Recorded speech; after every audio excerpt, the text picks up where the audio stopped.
Great defeaters, new and old, welcome back.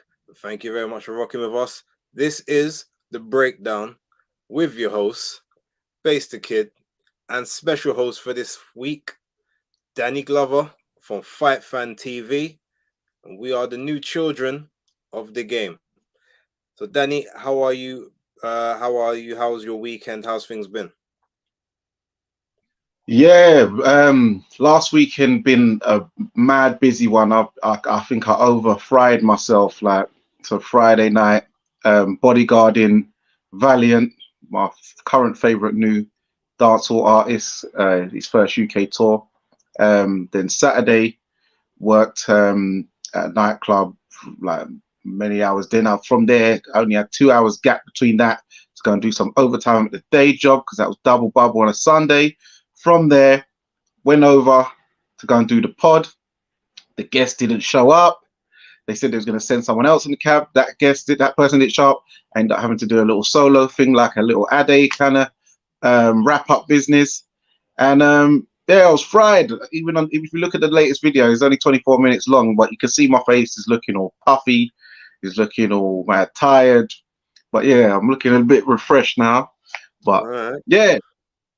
Boy, we gotta forget them. I forget the vitamins in you, like for when you have those hard weeks. Just imagine it like a weight cut. You just gotta plow through it and find a way to stay awake. So how was your week then? Your weekend and that. My weekend was calm still. Like I ain't really do much this weekend. To be honest, there was stuff I kind of wanted to do, but I couldn't really do.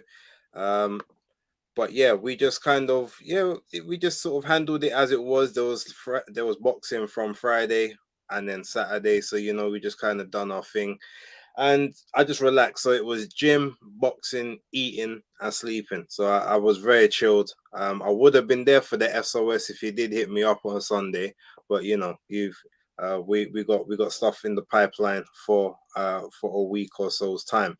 Just to let everyone know, the reason Dani is here saving the show again. Tony is in the middle of a big move from southwest to southeast London. He's hitting up the Blue Borough where the legends are born and where we're forged in the fires. But because of that, he's obviously got half his stuff, in storage at the moment, packing from one place to another. So he put out the SOS for man like Dani Glover to come in, and that's why it's myself and Dani. But from what you guys have said, apparently you kind of like the dynamic, so we'll take that. But no, okay, so listen, what we're gonna do, we're gonna keep this one nice and short and sweet. We will be done by 10 absolute latest, so we're just gonna get everyone in the chat working and thriving with us. Obviously, Dan was the first one to hit up in the chat, so bless up. Obviously, Fight Fan, and then we've got man like Mulla who's always here. You got G Chain, you got Jam Down 187, manners and respect to you every single time.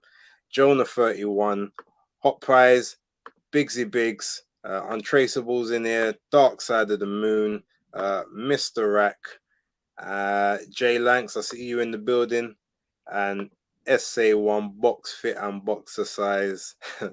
Dani Suge Knight is the man. He most certainly is. He always comes through in a clutch. So yes. But it was Untraceable Don who was the first commenter. That's why I said hit the like button on Traceable, because he was the first in the comment section. Oh, it's not showing up on the comments. All right, Untraceable, we have to give you your manners and respect for being number one this week, but it's not showing up for some reason. I am not sure why. So yeah, apologies for that. But okay, listen, we're gonna jump straight into it. Oh, hold on, a couple more. I see C Boogie's here, and Dan the Man, SC15, hardest working guy on Twitter, although he's not working as hard as he used to. Like, he used to populate my timeline like 24/7 constantly. Now there's less and less stuff coming. Maybe because the football season ain't started yet. Maybe that's what I gotta wait for. But yeah, big ups to you, Dan, as well. We're going to start this one off talking about the fight that took place between Diego Pacheco and Manuel Gallegos. It looks as if what's happened? Oh, okay. It looks like Tony decided to put a little something in the background for us. Let me see what this actually is. It looks like it might just be the yeah, so it's just a screenshot. That's all good. Right, Danny, you watched this fight. I'm gonna let you kind of start off with your impressions. It was a 4th round stoppage for Diego Pacheco in a 16 by 16 foot ring. How did you find it? Yeah, so first things first, just to note that what's his name? Gallegos started at 140 pounds, but he had been campaigning at 175 pounds as of recent. And funny enough, Gallegos he looked the bigger of the two physically. His legs were bigger, shoulders, biceps, and stuff looked bigger. And in the first round, he come out in the first on pressure, and I gave Gallegos the first round on work and pressure alone. Pacheco was sharp shooting well, but not enough thrown or landed in the first. As we know that Pacheco he's got Jose Benavidez and Carlos Campos in the corner. Second round, I gave to Pacheco, but every time Gallegos got hit, he fired back and landed 50% of the time, even though he was getting hit more. Then the third round, I gave to Gallegos. He got on the inside, teeing off on Pacheco, making it a firefight as Pacheco looked for the odd catch counter. Gallegos, so I gave him the third round. But even though he got slightly stunned at the end of the third, to be fair, I also noted.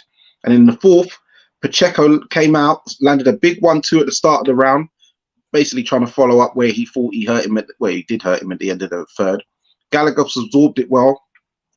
Then he landed a massive right hand 1 minute in, Pacheco did, into the round. From there, the writing was on the wall. Then he started to finally jab Pacheco, jab to the body, stopped, and then sapped his energy. Then he hit him with a left hook. Then he hit him with another left hook. Gallegos went down. He got up, and then Pacheco went in for the finish, unloaded a barrage of shots as Gallegos backed up into the ropes and sagged, and the ref rightly stepped in and stopped the fight. Yep, that's pretty much on point. I mean, I didn't bother to do the sort of I didn't do sort of the round by round scoring purely because as I was watching it, like I said, okay, it's kind of going this way, going that way. Once it ended in the fourth, I said, okay, there was no point me even giving out the rounds because it was a conclusive victory. That being said, you are absolutely right with that first round.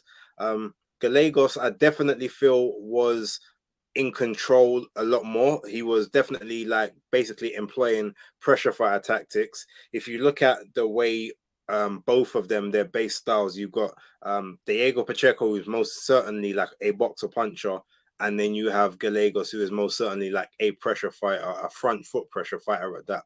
Now, yeah, he did start his career at 140 pounds, but his body naturally just blew up into what you the frame and the size you see now. Like for him to get to those weights initially, like he was definitely killing himself to sort of try and stay there. So he moved up the weights really quick, and yeah, he's campaigning now at a weight that is a lot more comfortable for him. That being said, like the ring worked in his favor. That's what allowed him to sort of stay close to Pacheco and make Pacheco uncomfortable in those first rounds.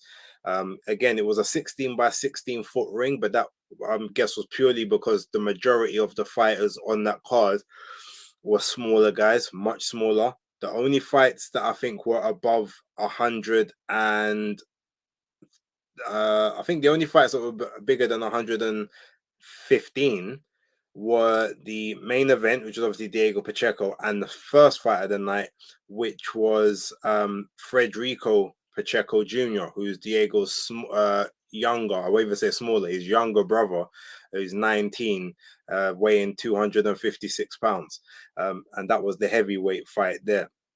So, yeah, there was a small ring for that reason, but the small ring meant that there was action in every fight, and in this one thing I was really liking about Diego Pacheco, even though he took shots, he was defensively, he stayed nice and compact. He kept his arms up, he kept his left arm up, especially to prevent from that cuffing, the cuffing right hand that Gallegos was trying to throw.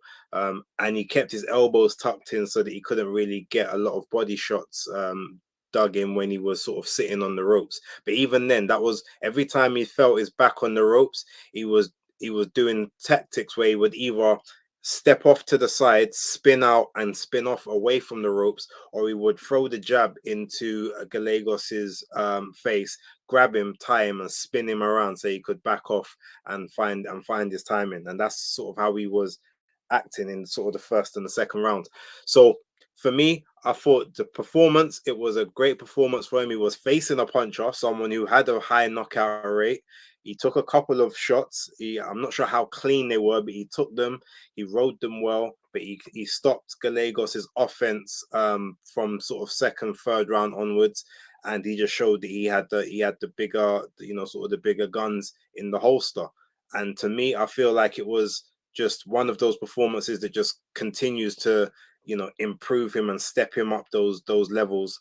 And he's definitely in not so much contendership status to actually fight for the title, but to be in and amongst those contenders. I feel like he's there, but there's absolutely no rush. 22 years old, there's no reason for him to rush anything. By the time he hits sort of 24, 25, I feel like he will sort of be like the next heir apparent to the super middleweight division.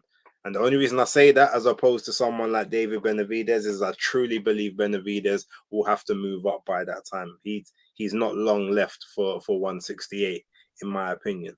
So that's why I think that he's got 2 years top.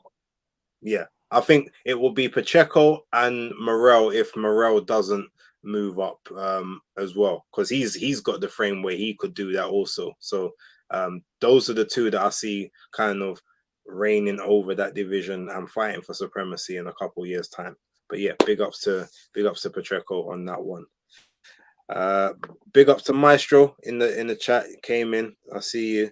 He said Eddie 6'5". Look how tall Pacheco is. I think isn't Eddie 6'4"? Isn't he 6'4" and a bit? Yeah. So I know Pacheco. I think Pacheco's like 6. I think he's 6'3" and a quarter or something like that. And I think Eddie's about 6'4". So, but either way, I mean, yes, very tall, very tall people. All right, so now that we've spoken about that, I'm gonna talk real brief on the Jonathan Rodriguez and Israel Gonzalez fight. I know you haven't seen that one. For the guys and the girls potentially watching, if you haven't seen that fight from the Friday night card, I highly suggest you go watch it. It was probably fight of the night, to be totally fair. Israel Gonzalez was the guy that had previously lost to Bam Rodriguez last year, September, in the Canelo undercard. And I thought that Jonathan Rodriguez was the guy that Bam fought back in February of this year, but I may actually be wrong on that. So I need to double check and find out who it was that Bam fought in his last fight.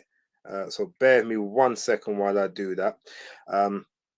That being said, though, it was so basically the fight played out in two ways. So you had Israel Gonzalez, like, it was employing a lot of body work. He was basically accessing and fighting, trying to find all those shots to the body, same as he did in that Bam fight back in September. And you had Rodriguez, who was more of the headhunter, who eventually decided that he was going to have to go down to the body also. But ultimately it was based. So it was Christian. Okay, it was Hernandez that he last fought, not Rodriguez. So you had so basically within this fight, it was one of those rock'em sock'em type fights. It started off a bit cagier in the first 2 rounds, but then they really just started to kind of open up and try and exploit all weaknesses.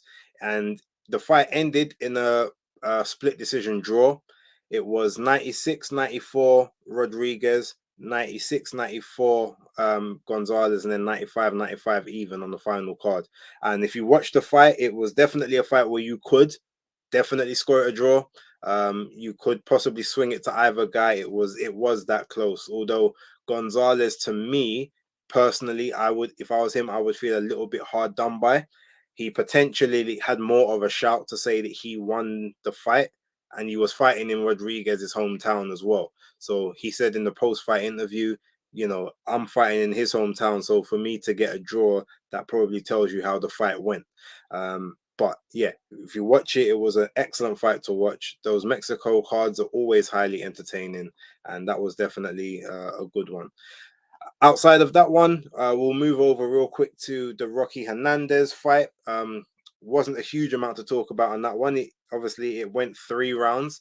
Rocky Hernandez, who's now just signed to Matchroom, had his last 2 fights on Matchroom, but was in a promotional deal with, I think it was with Pro Bellum, and they wouldn't basically let him out of it early, apparently. So, he finally got let out of the deal, went onto the Matchroom card, but he basically showed up and showed out, and it was a very good fight. Do you want to tell them about what you saw of that one? Which fight was that? Sorry. Rocky Hernandez and Garcia. Oh yes, here we go. So got 2 sheets. That's it. Yeah. So Garcia came in on a week's notice. Hernandez throwing powerful hooks in the first round, but telegraphed him like he went to school in Telegraph Hill. His punches big time. He turns his body like sideways as like he's ready to cock back, like to throw every time he's going to go and throw a right hand. So obviously Hector, for the most part, was missing wildly. First round, Hernandez landed a nice right hook, right uppercut sequence in there, so that was notable. Second round, Hernandez landed a right hook from off the ropes, landed a good 40 power punches.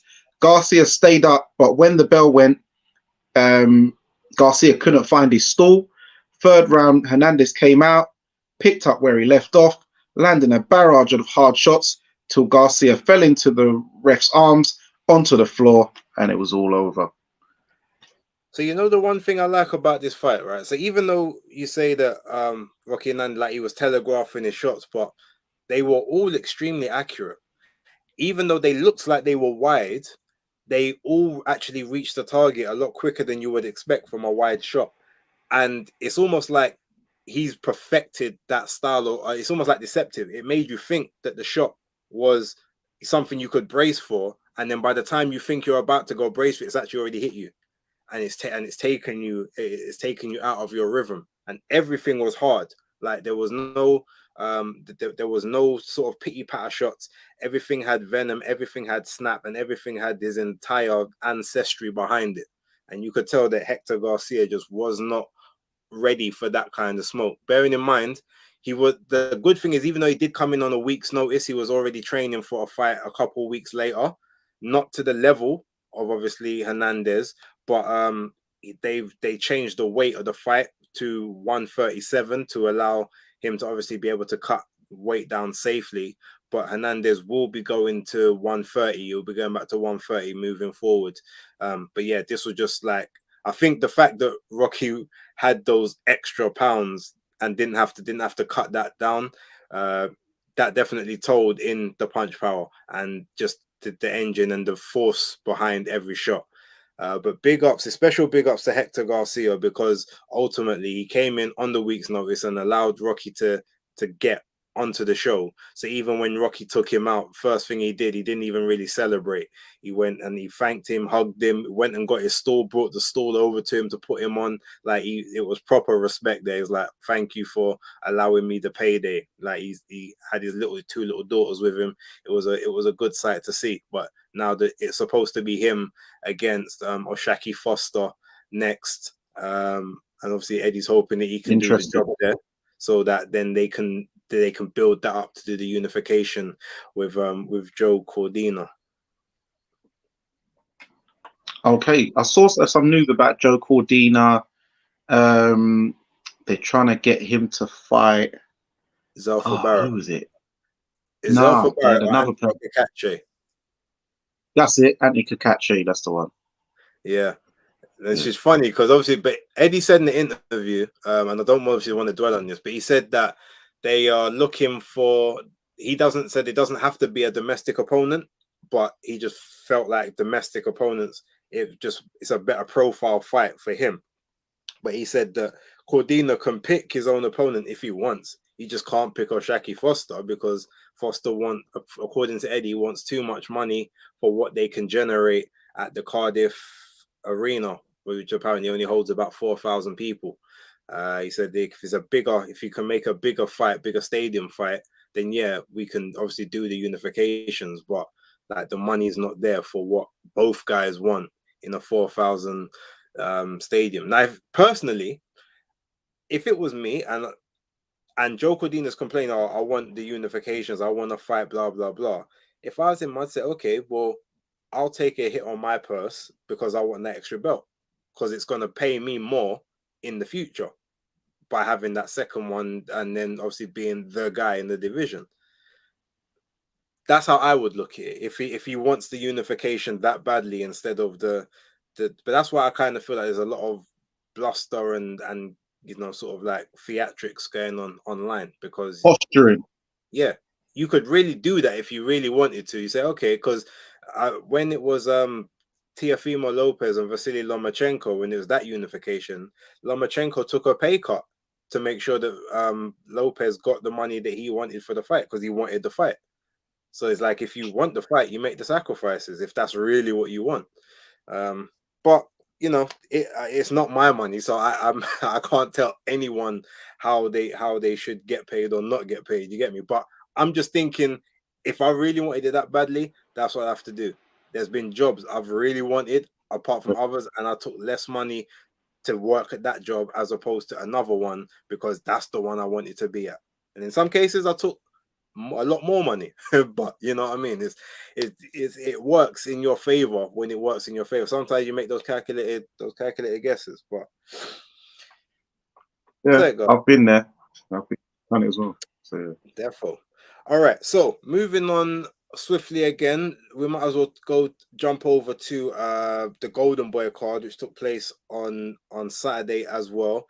Now, I'm gonna be real. I only watched the last three fights. Obviously, there was Haskell Rhodes and Floyd Scofield or Floyd Kid Austin Scofield. I watched that one. I had to go back and then rewatch the Joseph Diaz and I think it was Felix Perez or something like that. I can't remember. I can't remember the guy's name, but I don't particularly care about that one too tough. And the main one which I want to address right now was Marlen Esparza versus Gabriela Celeste Alanis. Now you managed to watch that one, right? Yes. Okay, cool. Yes. So the reason I want to talk about this one real quick. Here he is again. Tony, come off the phone if the phone can't stay on the stream. Right. So yeah, basically, the reason I need to address this fight, I can't say it was a robbery because there is a world where Marlen Esparza potentially won this fight. However, the problem is Marlen is constantly being given gift decisions or gift scorecards, more correctly, when she's fighting. She always seems to be fighting in Texas, her hometown. And every time she's fighting in and around Texas, she's getting some crazy scorecards. So the fight itself, I didn't score it on the night. I didn't even bother to score it afterwards because at that point there was no point. But from the general aesthetic of the entire fight, from round one all the way through to sort of the end, Gabriela Alanis was throwing more punches. So she was the busier person all the way throughout. Esparza had more accuracy, especially sort of towards the back end of the fight. The first 5 rounds, she was kind of getting a bit overwhelmed with volume, where she was trying to sit in the pocket and trade with Alanis, which was a total wrong strategy for her to fight with. But Alanis was throwing a lot more. She was landing more, not a huge amount more. Like the percentages wasn't a great amount more, but she was a lot more active. She was pushing Marlen Esparza back throughout the first 4 or 5 rounds of this fight. The interesting thing is in the very first round, Marlen Esparza basically tried a David Haye tactic on Gabriela Alanis, where he said he would always go out, walk out in the first round and throw the hardest punch he could possibly throw straight away just to get the guy's attention. Well, Marlen Esparza tried that and then got countered with a harder punch, because if you know anything about Marlen Esparza, she's a good sound fundamental boxer, but she has zero power. Her trying that was the funniest thing I've seen in a while.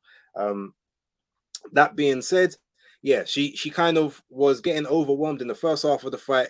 She came back a bit more in the second half, through a lot more jabbing, moving, sort of stabbing to the body, the good jab, some couple of 1-2s angling off to the side. It was a nice little sort of display towards the back half of that fight.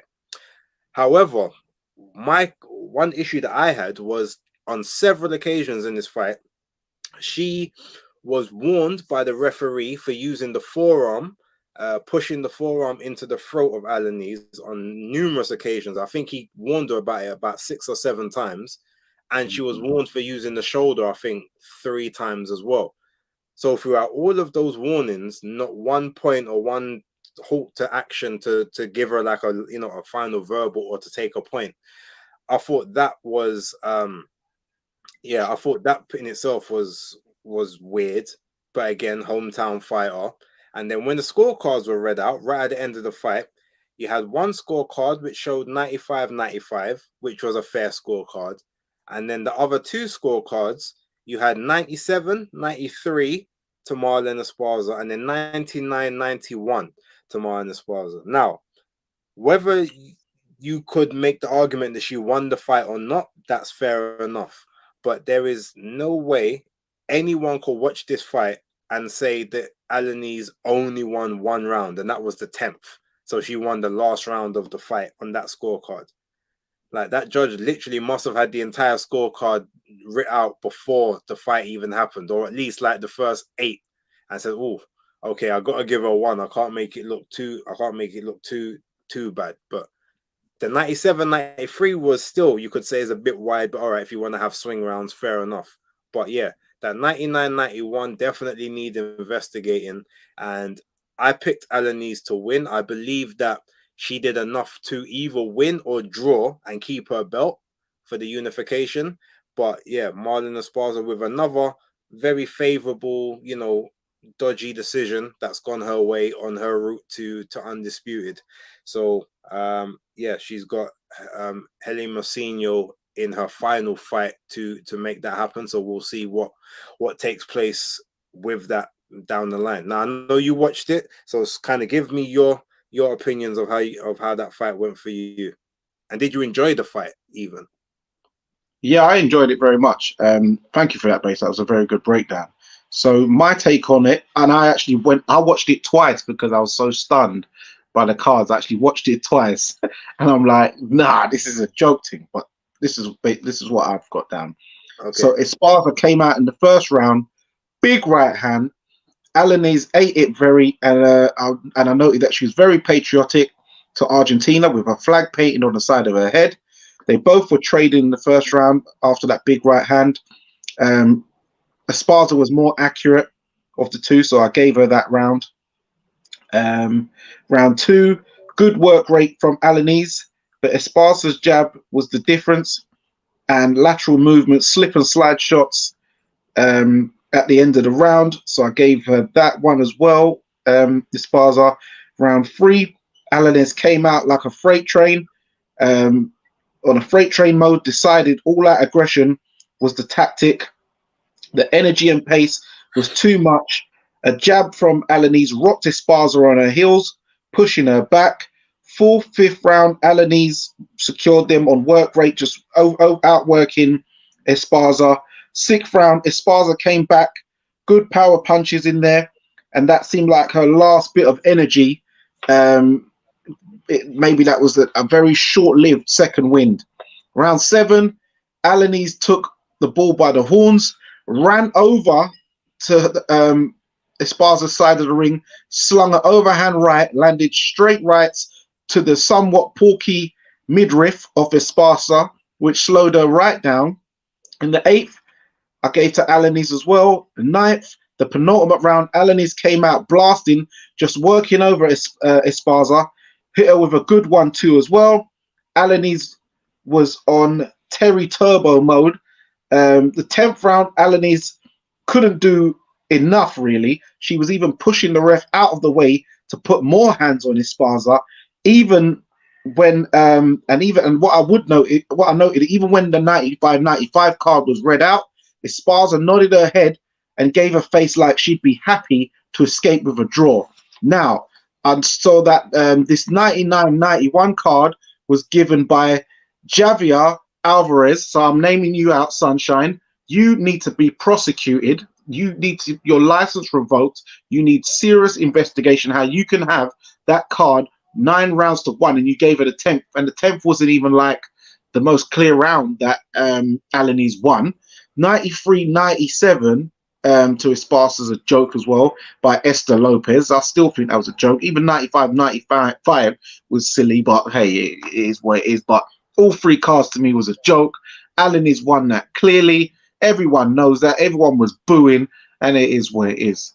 Yeah, so, you know. Yeah, I mean, look, like I said, I could make there is an argument where you could say Esparza had a bit of the sharpshooting and was blocking some shots for Alanis and was just landing maybe stuff that was more eye-catching in some rounds.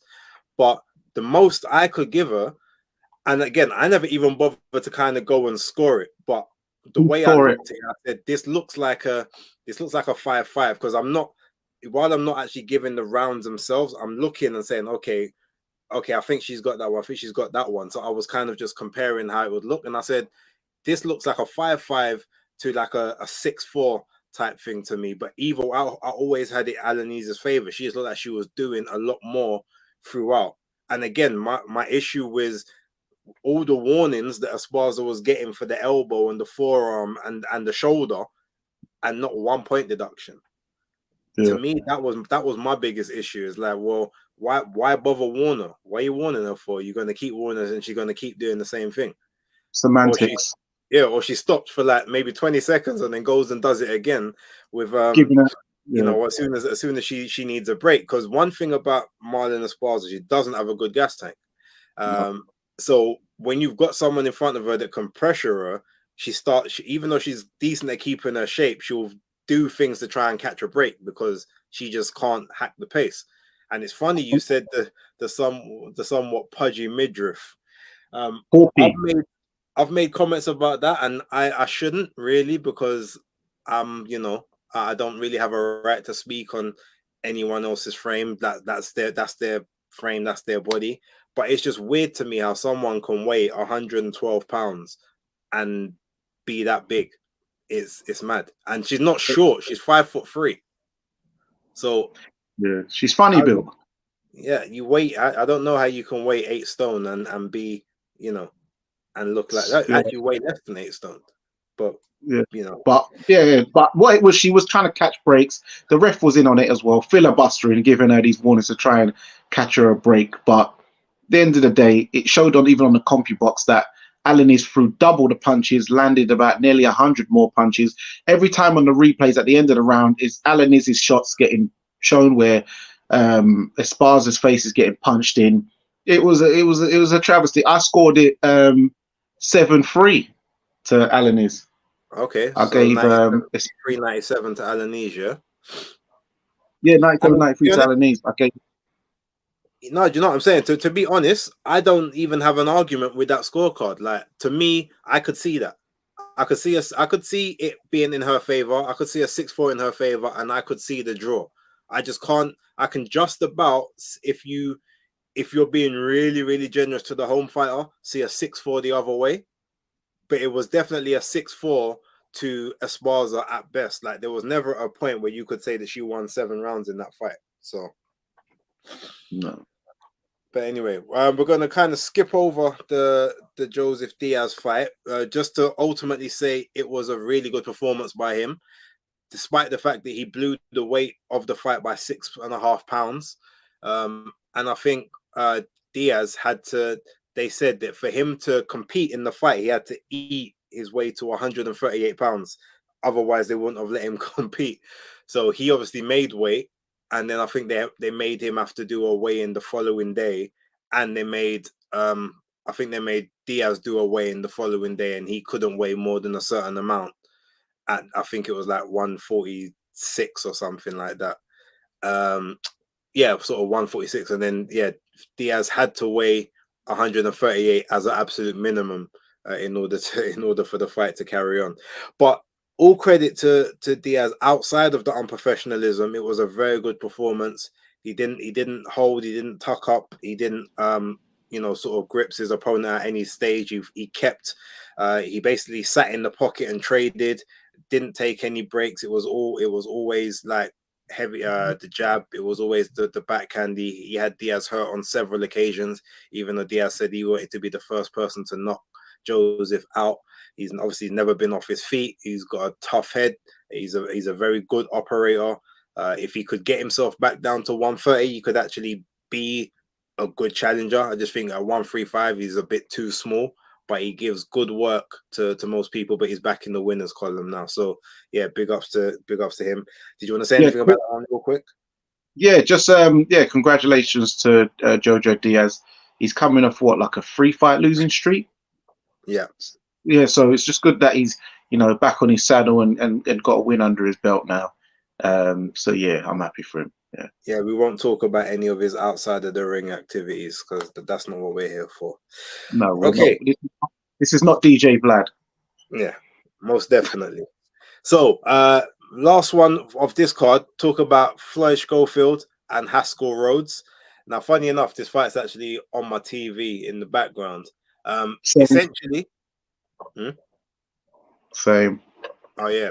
So look, this fight realistically was a one-sided pasting all the way until the 9th round, where things got interesting. And they only got interesting because Haskell Rhodes, he must have gone prison because my man must have like razor blades in his braids, because the way his head went into Floyd Schofield's cheek and sliced it wide open. Your hair ain't supposed to do that. Like, unless you've got that proper pepper grain head, like that, ain't supposed to cause that kind of damage. Like, if I don't even know if we probably haven't got it. You guys need to check on the zone or check the YouTube and look at the size of the cut that happened from that head clash on his cheek. The only good thing is the fact that it was well below the eye. It was about here, so there was no chance of it getting stopped due to blood in the eye or whatever. But if it got any bigger, the doctor could have stopped it due to like nerve damage, because it was a deep gash. You could really see deep in there, like the tissue on the inside. It wasn't pleasant to look at. But outside of that, it was pretty much a dominant performance from Floyd Schofield. The 10th round, he decided to just stay on the back foot. He tried to pot shot here and there. He switched to southpaw to stop Haskell Rhodes being able to try and target the eye, because Rhodes was trying to target the eye thinking he could get a stoppage from it, which was a bit weird, because if they got stopped on the cut because the cut was too wide, Floyd would have still won the fight anyway, because it would have been a technical decision, because it was caused by a head clash as opposed to a punch. So him trying to employ that tactic didn't make much sense, unless his idea was to punch it and make like those shock waves go through Schofield's body and hopefully take him out in the last minute or something. But that being said, yes, Schofield turned southpaw in that final round to try and keep his cheek protected. It was he was fighting on the back foot. You could possibly give Rhodes the last round, just like coming forward and pressuring, but realistically, he still didn't land much. So I think on all three of the judges' scorecards, they had it 100-87 on because Floyd Schofield dropped Haskell Rhodes 3 times in the fight as well, 2 times in the 5th round and once in the 7th, I think it was. So yeah, it was a dominant performance, and on to bigger and better things for Floyd Schofield. He's only 20 years old, but you look at him, he's built like he's built like Isak Cruz. He's like a much bigger looking version of Isak Cruz. He's only 5'7", so for him to go up the weight classes will be a bit tricky unless he has a last minute growth spurt. But he is just like a tank of a young lad. If you just look at the size of him, he'll definitely, if he can stay disciplined, I feel like he can like look after that division when the likes of Shakur has left, and when him and Keyshawn Davis and then the rest of those guys. He's only 20 years old, but I was impressed. He got hit with a few bits and pieces, but he was pressing the action, trying to just put on a fight for the crowd. Obviously, it's in his home state and everything. So, what did you think of that from what you saw? Yeah, he actually dropped him twice in the 7th round. But yeah, he came, and what he reminded me of, his build is kind of like Sean Porter. His build is like Sean Porter, so he's like and even the way he leaps in a lot as well, he's like a more powerful Sean Porter. What weight does he fight at? It's 135. Okay, yeah. So he could probably get to 140. Probably finish off 147, tops at 5'7", because Broner's 5'7". So yeah, that he can make 147 at tops. So yeah, come out very aggressive. Dropped my man in the 5th round with a big left hook, boxed him on the floor. And then dropped him twice in the 7th as well. And then also in the 9th round, that kind of headbutt from the hair gave him a $150 across the face. So that could leave a little scar by the looks of it. But yeah, very dominant performance. I like the look of it. I've seen him fight before, but he didn't look as hench. But I guess he's still growing and stuff like that. So yeah, and even the guy he fought, he was quite muscular as well. So it wouldn't surprise me if he's done a little bird, because he looks like he's been benching as well. So yeah, overall, it was a dominant performance by Scofield. Ain't he meant to be? He's the one who I thought originally was related to Floyd Mayweather, weren't it? Yeah, Mayweather Scofield or something like that.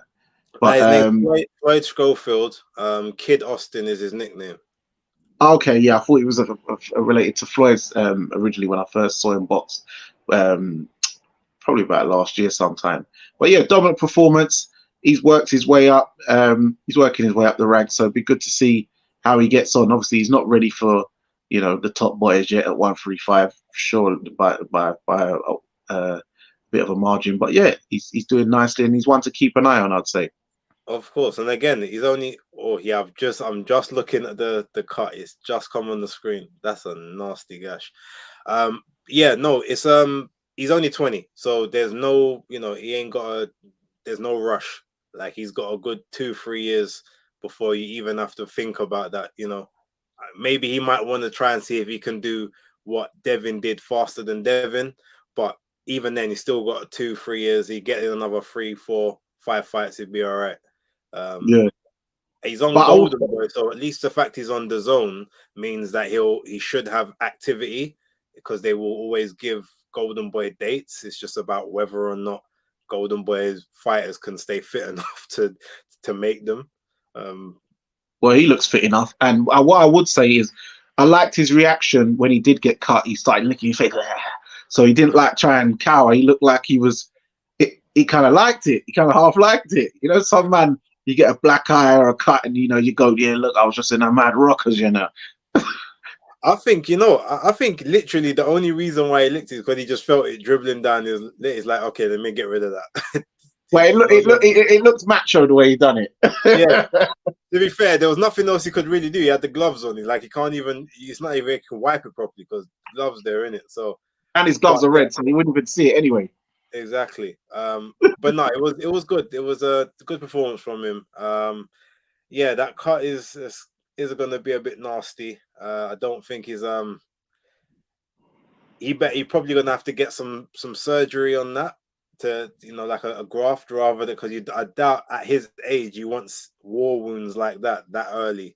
The problem is going to be, though, with that, now that it's especially as deep as it is, that's scar tissue proper. So he's going to have to protect that moving forward, because that will open up every single time it gets hit clean. Just like, you know, the guys who get those cuts above the eyebrows every single fight just because there's scar tissues there now. So he's gonna have to find a way to try and protect it. No, but that one I don't think will be as bad because you see the eyebrow ones, because the bone's there, it splits it wide open. Whereas on the cheek, and if it's on the right on the cheekbone, if he doesn't seem to have high cheekbones, so I don't think it's going to be one of them. Because it's like here, he'll be all right. He'll be all right with some stitches. Fair enough, but it's definitely gonna mark unless you get some laser surgery on it. That's what. No, he's gonna leave a mark, but hey, it adds character to you. He's too young for character, man. Let him get to 28 like, to show the wound. Like he still wants to be young and fly at this point. I don't know. Listen, we had character back in our day, man. We get from People's Day, you gotta have character. So yeah, but we never had no mark like that put on our face unless you was one of them tribal Niger. But you know, we're not even gonna address that here. That's a whole different conversation. Yeah. All right. So last but not least, ladies and gentlemen, we're gonna talk about Jaron Boots Ennis versus Roman Villa. We don't even have to go into too much of it, but what I do want to comment about this fight, and I managed to watch the whole fight. Luckily, I found a Spanish stream from ESPN Vivo, and luckily, as I'm actually learning Spanish properly at the moment, I was able to keep up with some of the commentary, even though I didn't really need to. That being said, the first round for me for this fight told me everything that I needed to know, and the reason I say that. Boots Ennis, his footwork in this first round was immaculate. He hasn't always looked the greatest when it comes to his footwork, primarily because he's had people sitting right in front of him. Obviously, in his very last fight against Karen Chikadze, you could tell that he wasn't used to chasing people, cutting off the ring, and sort of all of that, and he just looked a bit cumbersome and lazy. That being said, it was like his first fight in almost a year, so there was definite rust there. Now he's kind of had this one. You could see it was just a lot sharper, a lot smoother. He controlled Roman Villa behind the jab the entire round and barely threw any right hands in the first round. He actually pretty much he was just peppering with the jab. He was probing through the guard. He was snapping through the guard, and he was stabbing to the body. It was up, down, up, down. So Villa didn't necessarily know where to block. The one moment in that first round that I saw there was an adjustment made by Jaron Ennis. He tried to do a double right hook. He tried to hook to the body and then hook to the head. And as he tried to do that, he obviously wasn't protecting his head and got caught with a counter uppercut by Roman Villa. And as soon as that happened, he put his arm up, backed off, and then went back behind the jab and basically didn't unload anything from the right hand unless it was a straight shot moving forward. And that to me said, okay, so I can't be reckless with this right. I've got to throw the right from range, but the jab is what I can throw on the inside and while I'm moving. And Villa just wasn't able to set his feet enough to really get to Jaron Ennis. In the first 4 rounds was pretty much Ennis just controlling him behind the jab and snapping his head with that straight right. Occasionally he might leap in, as you can see on the screen, with like a sort of a leaping jab from the southpaw stance, because he was switching in between rounds very seamlessly to the point where you couldn't even realize. And then at times he would he'd get on the inside and he'd throw the uppercut, snap Villa's head as well. Villa had the most success, I believe, in round 5. I think in round 5 is when he started pressing and pushing Jaron Boots Ennis back onto the ropes. He was sort of managing to attack the body. He was catching Ennis in between shots as well, up top when Ennis was trying to sort of roll and ride certain shots. He was getting caught with counter left hooks from Villa and right hooks, but they were more grazing than proper heavy. But he did, I think it was in round 5, Roman Villa did catch him with a really solid straight backhand, which snapped Ennis's head back and made him have to sort of move around and reset in place before sort of exiting back into the pocket. At certain points, I think he felt it was better to stay closer to Villa rather than to allow Villa a bit of that movement and a bit of momentum, forward momentum. Because Villa, you can kind of tell when he's walking forward, he can generate more power in his shots. But if you keep him stationary or you push him back, he doesn't have the same level of power. And I think Ennis kind of saw that. Round 7 was another very good Villa round. Those are the 2 rounds whereby if you were going to give him any shares of any rounds, it was definitely those 2.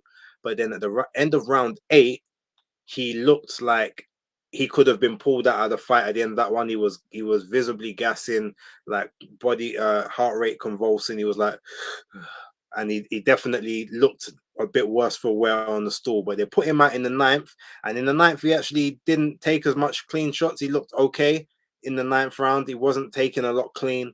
In the 10th round, again, he wasn't actually taking that much clean until obviously Ennis turned it up, caught him with a nice little combo on the inside. Villa swung wide, threw himself off balance, and then he just got hit with that count a left straight down the pipe from that southpaw stance in the pocket that Ennis was throwing, and yeah, pretty much went down. Referee waved it off, said he'd taken enough, too much beating. There was no point in trying to get up. And yeah, Ennis, he went back to winning ways in spectacular fashion after his very last lackluster fight. What did you think of from? I think you only saw the highlights. So what did you think of from what you saw?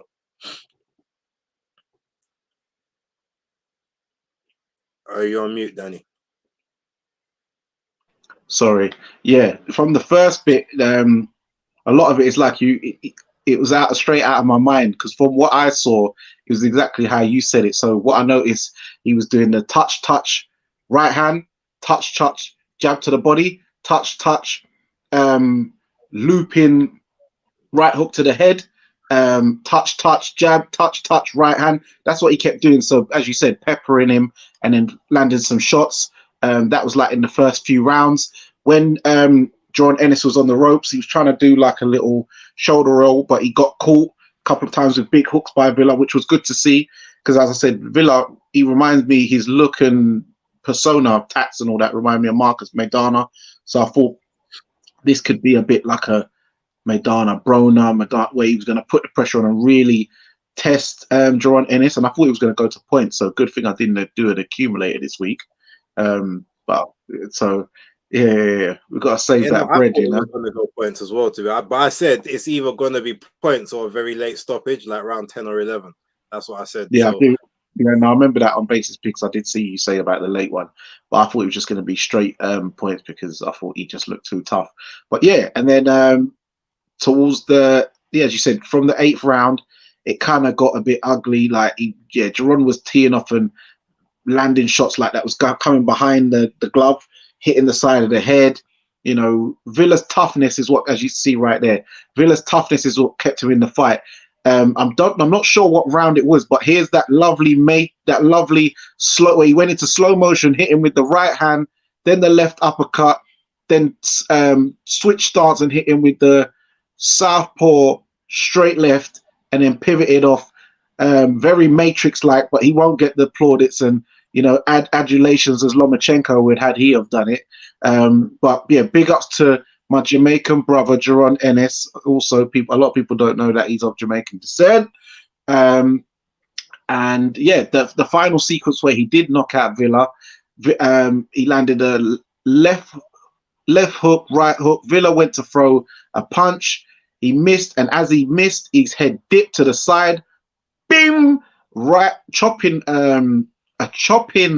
left hand that hit him on the temple, and that's the one I know exactly how that shot feels. It feels like when you switch off one of them old big back TVs that makes that sound, and I know that's exactly what went through his head.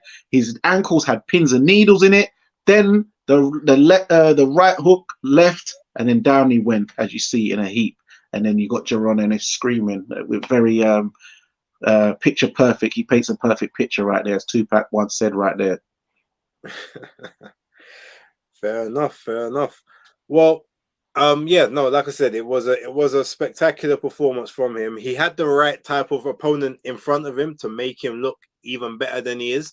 And that's not to say that he's not a good fighter, he is.